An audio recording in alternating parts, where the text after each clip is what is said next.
আজকে দুপুরকার মেনু হচ্ছে পোলাও আর হচ্ছে আলুর দম। এই যে এখানে সব রাখা রয়েছে। এই আলুর দম এক বাটি করেছি আজকে। আমার ঘরে জগন্নাথদেব বসলো, তাকে পুজো পাচ্ছি করে ধরে এখন আমরা বসেছি দুপুরকার খাবার খেতে।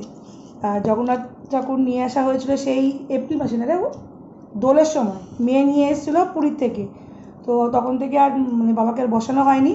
যাই হোক, আজকে গুরু পূর্ণিমার দিনকে জগন্নাথ স্থাপন হলো। দেখা যায়, চলো এখন দুপুরকার খাবার খেয়ে নিই, অনেক বেজে গেছে, 3টে বেজে গেছে।